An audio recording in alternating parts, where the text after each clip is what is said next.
Nous comprenons bien pourquoi, aujourd'hui plus que jamais, que la gestion des stocks est stratégique dans les entreprises qui nous entourent. Et oui, si on fabrique quelque chose, qu'on le stocke pour le vendre plus tard, ou qu'on stocke quelque chose chez un épicier ou un distributeur pour le vendre plus tard, ben on comprend maintenant que cette gestion est stratégique pour l'entreprise et aussi pour la société. Au cœur de la gestion des stocks, on a une théorie qui s'appelle la quantité économique à commander, la QEC par son petit nom. Aujourd'hui, vous allez voir avec moi le modèle de la quantité économique à commander, ce qu'on appelle le modèle de base. Il y a deux autres modèles qui existent. Le modèle avec la livraison échelonnée, qu'on appelle la QEL, qu'on va voir plus tard, et le modèle qu'on appelle avec rabais sur quantité. Mais maintenant, concentrons-nous sur le modèle de base, donc la façon simple de voir la quantité économique à commander. Pour ce faire, nous allons utiliser un fichier Excel avec des données et des calculs que nous allons faire ensemble. Alors, dans les données, nous en avons quatre. Quatre données utiles pour calculer la quantité économique à commander. Donc, nous avons ici le D majuscule qui est la demande annuelle. La demande annuelle est en unité par année. Alors, je vais enlever ici le signe de dollar parce que le signe de dollar n'est pas approprié pour la demande annuelle. Donc, la demande annuelle est en unité par année. Je fais la même chose pour l'ensemble ici. Je vais le remettre en valeur comme ça. Donc, la demande annuelle est en unités par année. Dans ce cas-là, 6000 unités par année, c'est la quantité d'unités qu'on consomme pour un produit. L'ensemble des données qui sont ici sont liées à un item. Un item, c'est-à-dire que si j'ai des crayons rouges, des crayons bleus, des crayons verts à l'entrepôt, ben les données qu'on voit là sont pour le crayon rouge ou pour le crayon vert. Mais c'est des données différentes d'un crayon à l'autre. Ensuite, nous avons le coût d'entreposage. Le coût d'entreposage, c'est ce que ça coûte pour stocker une unité. Dans ce cas-là, dans le cas de la quantité économique à commander, le coût d'entreposage est toujours exprimé en dollars par unité par année. Ensuite, nous avons le coût de commande. Le coût de commande, c'est le coût de l'action de commander. C'est-à-dire, je passe une commande, ça me coûte 360 $ en termes d'approvisionnement, en termes de salaire d'acheteur, de matériel informatique, d'Internet, de papeterie, de logiciels. Donc 360 $ par commande. Faut faire attention, les gens, ils vont souvent mélanger le coût de commande avec le coût d'achat. Le coût de commande, c'est le coût de l'action de commander, tandis que le coût d'achat qu'on voit ici, c'est mais qu'est-ce que ça coûte ce produit à l'achat. Donc dans ce cas-là, j'en commande 6000 par année et ça me coûte 68 sous à chaque fois que je m'en achète un. C'est mon coût d'achat. Tandis que le coût de commande, ben c'est le coût d'approvisionnement. Si je fais une commande par année et j'en achète 6000 d'un coup, ben ça me coûte 360 $ plus 6000 fois 0,68 pour le coût de commande et le coût d'achat. Si je fais deux commandes, ben ça me coûte 2 fois 360 $. À partir de ces données, on peut faire le tableau suivant, qui est un tableau qu'on appelle le tableau des coûts totaux ou le tableau des coûts d'arbitrage. On pourrait commencer avec une quantité de 10. C'est-à-dire que si je fais une quantité de 10, QC étant la quantité commandée. Alors, si je commande 10 à la fois et que j'en ai besoin de 6000 par année, bien, je vais avoir besoin de 600 commandes. Si je commande 10 à la fois, bien, je n'ai pas beaucoup de stock. La formule de stock pour calculer le coût total de stockage, le coût total de stockage étant le coût annuel. Si c'est le tableau des coûts totaux, je vais rajouter ici un élément pour bien comprendre qu'ici, on fait appel au coût annuel. Alors, le coût de stockage est égal à la quantité commandée, QC, divisé par 2, fois le coût unitaire de stockage, ou le coût unitaire d'entreposage. Dans ce cas-là, évidemment, ça coûte pas grand-chose, ça coûte 20 $ par année, stocker en moyenne une quantité de 10 divisé par 2. Donc, de stocker en moyenne une quantité de 5 unités me coûte 20 $ par année. Évidemment, le coût total de commande va être très élevé. Pourquoi? Parce que je commande 6000. J'ai besoin de 6000 par année et je commande par lot de 10. Je vais donc avoir 600 commandes qui vont me coûter chacune 360 $. Alors, ça me coûte pas mal cher. Le coût total de commande, ça me coûte 216 000. Le coût d'arbitrage sera égal à 20 plus 216 000. Le coût d'arbitrage est égal à 216 020 $. Je peux enlever, je vais laisser ici les signes, les sous, parce que je vais avoir besoin de faire un exercice tantôt à partir des sous. Je peux dire parfait. 216 000 $ pour l'entreposage et le commande. 20 $ de coût d'entreposage et 216 000 de coût de commande. OK. Si je commande par lot de 400, est-ce que ça change quelque chose? Alors, mes formules, évidemment, sont les mêmes. Ça ne change rien si je commande par lot de 400 ou si je commande par lot de 10. Ça ne change rien dans la formule. Par contre, on voit très bien que le résultat est complètement différent. Là, évidemment, je commande par plus, par une plus grande quantité, 400 au lieu de 10. Donc, mon coût d'entreposage va être plus élevé. Il va me coûter plus cher pour stocker 400 unités que j'achète que pour stocker 10 unités que j'achète. Donc, par année, il va me coûter 800 $ pour stocker une quantité moyenne de 400 divisé par 2, ce qu'on voit dans la formule ici. L'avantage de commander par lot de 400, c'est que je vais avoir beaucoup moins de commandes. Je vais avoir combien de commandes? Bien, si je commande par lot de 400, je vais avoir 6000 divisé par 400. Donc, j'ai besoin de 6 000 par année, je commande chaque fois 400, je vais donc faire seulement que 15 commandes. 15 commandes, au coût de 360 $ par commande, ça me fait 5 400 $ de coût de commande par année. Et là, je vois, c'est spectaculaire. Les coûts totaux d'arbitrage ont baissé, ont passé de 216 000 à 6 000.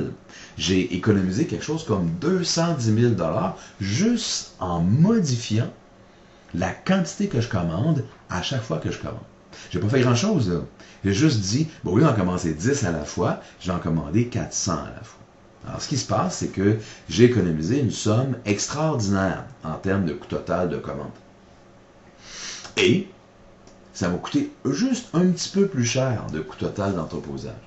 Ça veut dire que la diminution du coût total de commande a épongé et de loin l'augmentation du coût total d'entreposage. De sorte que mon coût total d'arbitrage a descendu de quelque chose comme 210 000. Si j'en commande 800, est-ce que je trouve le même phénomène? J'en commande 800, mettons 900. J'en commande 900, est-ce que j'ai le même phénomène? Oui, j'ai le même phénomène. Je passe de 6200 à 4200. Là, je vois que la diminution du coût total d'arbitrage est moins spectaculaire. Pourquoi? Parce que ma réduction du coût total de commande est moins grande. Je passe de 5400 à 2400, soit une réduction de 3000 $. Mais ce qui réussit à compenser quand même l'augmentation de 1000 $ au niveau du coût total d'entreposage. C'est intéressant. Si je commande plus encore, est-ce que je vais encore économiser? Certainement. C'est logique. Alors, je vais commander combien? Je vais commander 1150. Donc, à 1150, je vais copier ça. Je vais le copier ici, mais seulement que la formule. Parce que je ne vais pas briser là,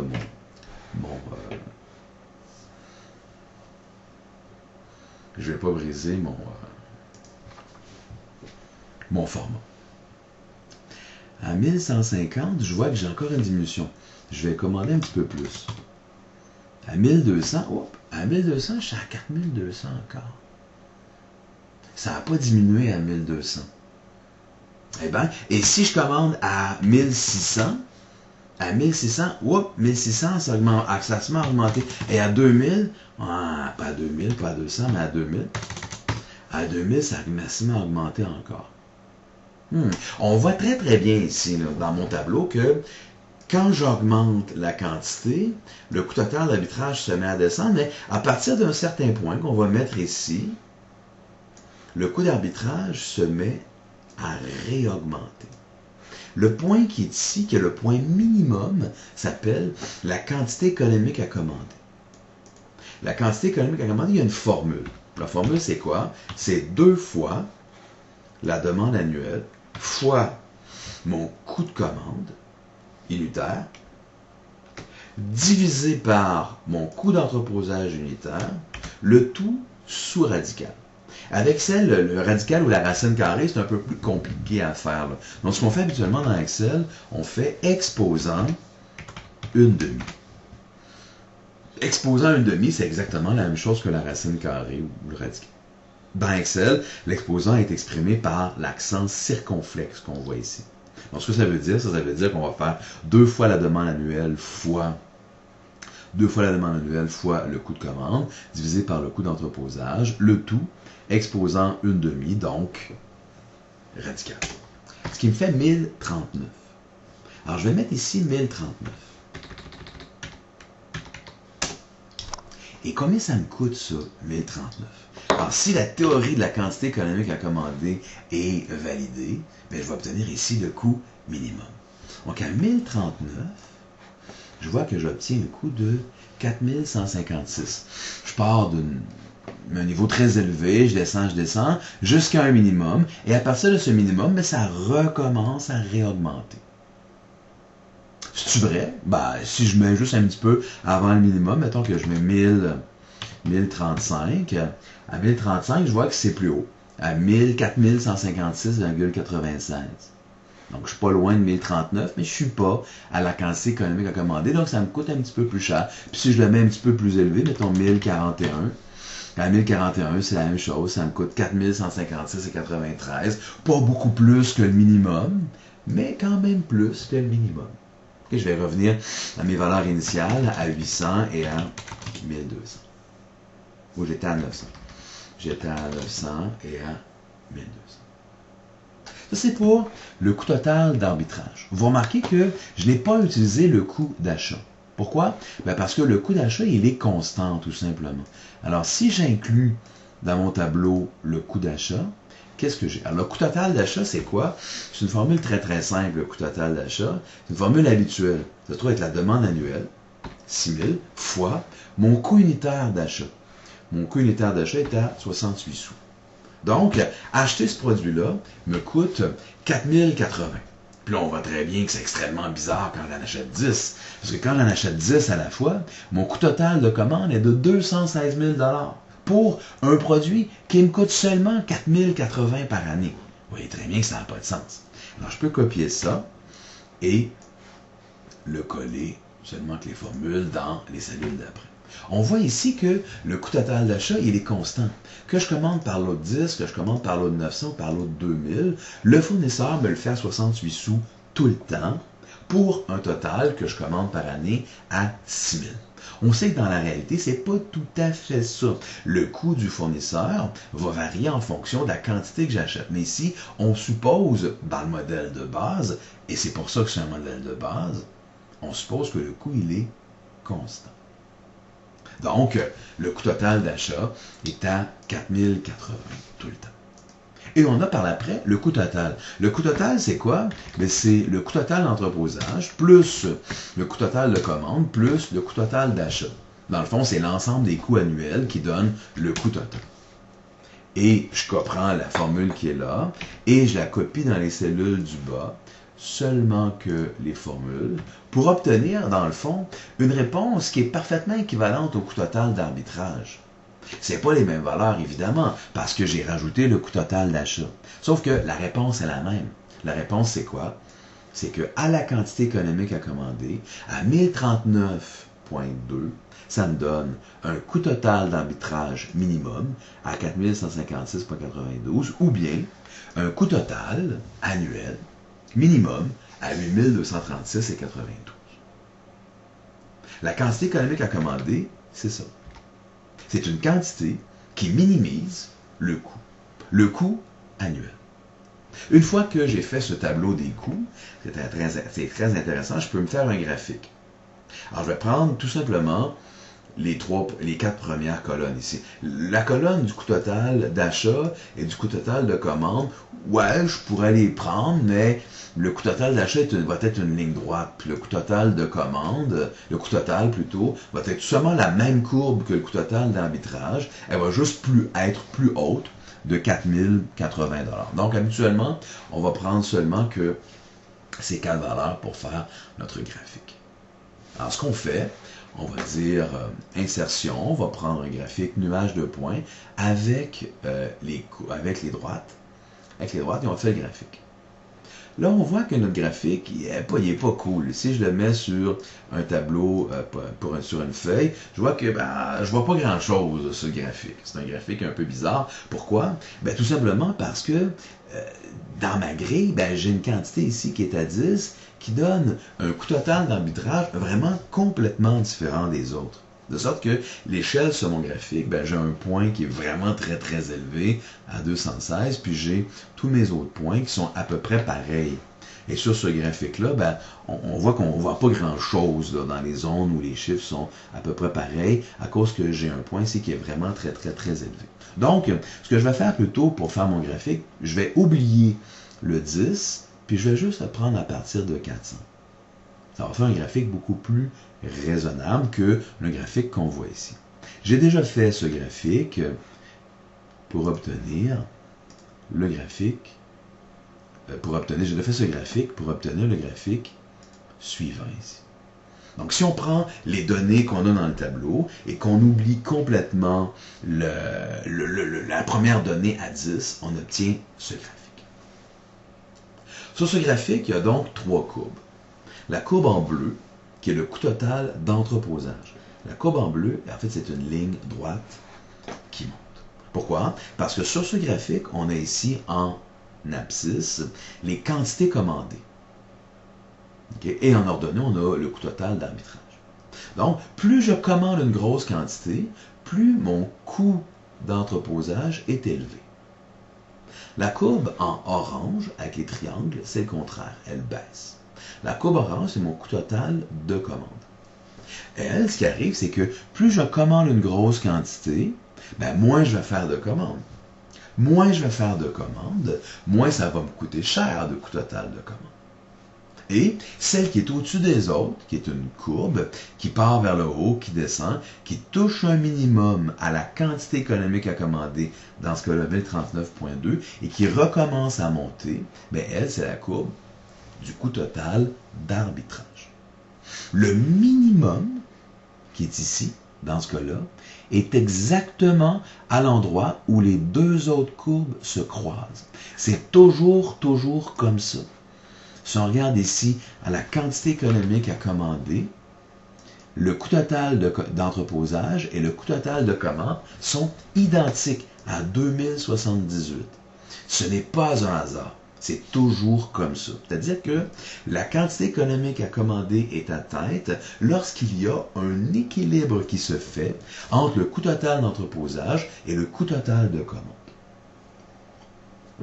C'est pour ça que les deux courbes se croisent exactement à la quantité économique à commander, 1039, ce qui fait ici une valeur de 2078 $ pour les deux courbes. Alors, c'est ce qu'on a à voir ici pour la QEC, modèle de base. Qu'est-ce qu'on a vu si on résume? On a vu les données nécessaires pour faire le calcul. On a vu un tableau d'évolution des coûts en fonction de la quantité commandée. On a vu que dans ce tableau, les coûts commencent en haut, ils diminuent jusqu'à toucher un minimum et se mettent à réaugmenter.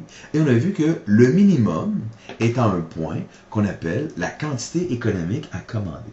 Et c'est à cette quantité que nous obtenons, sous forme graphique ou sous forme d'un tableau, un minimum où les deux autres courbes se croisent. La courbe de coût total d'entreposage qui monte vers le haut, qui est une droite, et la courbe de coût total de commande qui est une courbe et qui descend vers le bas. La courbe bleue monte parce que la quantité commandée est plus grande, donc j'ai plus d'unités à stocker. Et la courbe orange, la courbe de coût total de commande, descend parce que plus je commande une grosse quantité, moins je vais passer de commandes dans mon année. Alors, je pense que nous avons atteint notre objectif de calculer et d'interpréter le modèle de base de la quantité économique à commander.